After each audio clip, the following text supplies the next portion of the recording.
This video from the Innovation Leaders Club focuses on how to identify innovation strategic arenas. How to determine where to focus your innovation efforts. Identifying strategic arenas, which are areas of focus for your innovation efforts, is part of the first steps to defining an innovation strategy. Also, identifying strategic arenas will help the organization pinpoint where to focus its proactive innovation effort.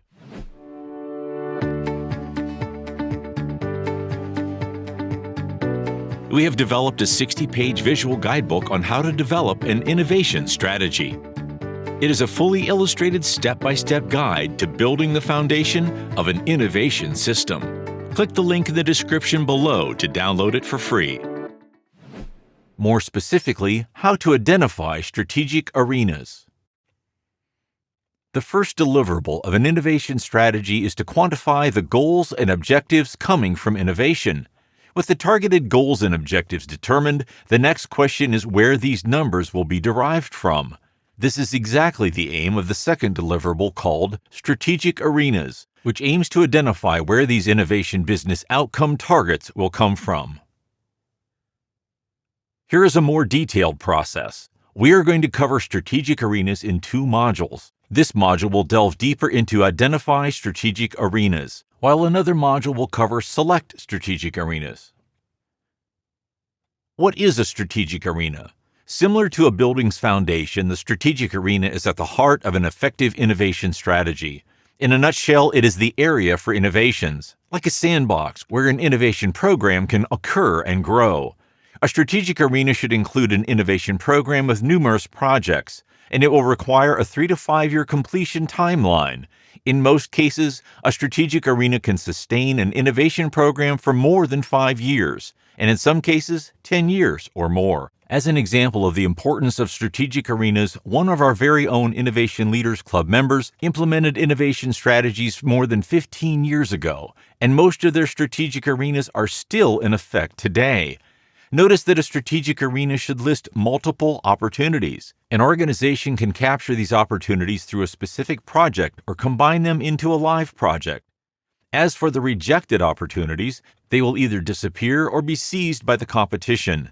Even though an organization cannot capture all its potential opportunities, it is important to realize that not all opportunities will last. As strategic arenas are an innovation strategy's stable pillars, they will not change every year. However, opportunities, on the other hand, can come and go. Let's proceed to explore innovation maturity. Starting with maturity, the strategic arena is the foundation of an innovation system. Let's take an example of a milk producer who selected drinkable milk outside the home as a strategic arena. Moving on to the front end of innovation, also known as FEI, the lowest maturity is the opportunity. In the process of targeting a highly promising strategic arena, it will then involve the identification of several opportunities that are interrelated. Most likely, this is more than what the current innovation capacity of the organization can handle. This is an important decision, as you must select one or a few opportunities of ideally no more than 3 within the strategic arena before moving forward with the innovation process. In this case of the milk producer, the opportunities for drinkable milk outside the home could be at schools, lunchboxes, vending machines, gyms, and so on. In this example, the selected choice is the B2 opportunity, which could correspond to lunchboxes. Now that a clear opportunity is identified, it is then possible to shift to a create mode in order to generate original ideas. You can spawn multiple ideas specifically targeting the lunchboxes. Think of a new idea as a one-liner in a tool or a simple post-it on a wall. Then when you get more information, you can add more flesh to the bone. Furthermore, you can then develop a concept. A concept can be a well-defined idea, in other words, a one-pager as opposed to a one-liner, or it can simply combine numerous ideas. Once you've selected a concept, you can move on to the preliminary feasibility phase. You can now define your project's proposal scope of work, its budget, and integrate it into the innovation program's roadmap. Ultimately, this Ultimately, this future project might go live during a decision made at the Innovation Project Portfolio Review phase and be followed by the development phase. As implied, the innovation system's foundation is the strategic arena. The selection process is crucial to your organization's innovation strategy. It should mobilize key multifunctional stakeholders and not solely depend on your marketing and/or R&D's purview. Let's discuss the strategic arena categories. The strategic arenas can be categorized as follows.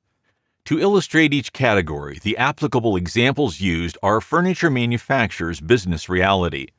The first category is product or service. This is what the clients are buying, and it creates value for them.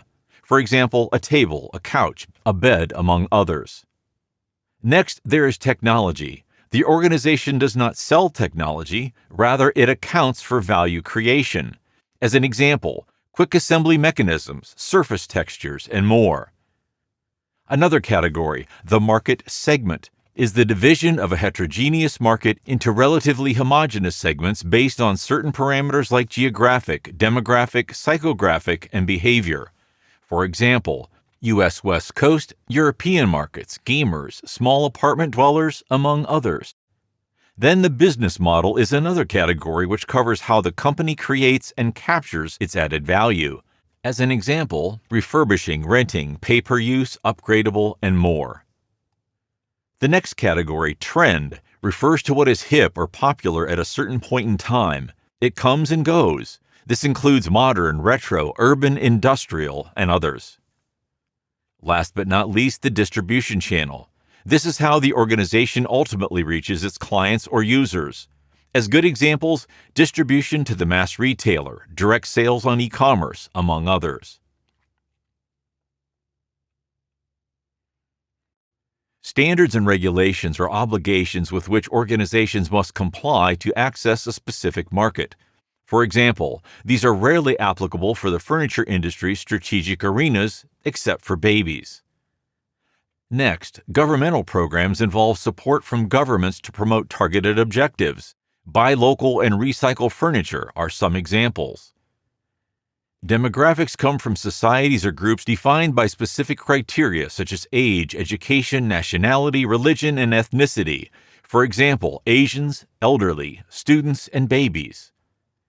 Next is the customer experience. This is the total experience a customer lives during all the consumption process stages, including the pre-purchase, consumption, and post-purchase stages. For example, warranty, after-sales service, ease of use.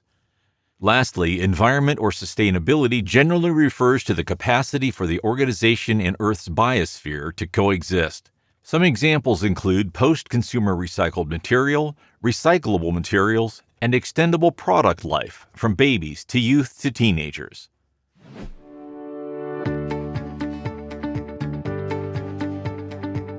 If you haven't already done so, you can get your hands on our popular 60-page visual guidebook for free. Click the link in the description below. Don't hesitate to watch the next video to learn even more about innovation management practices.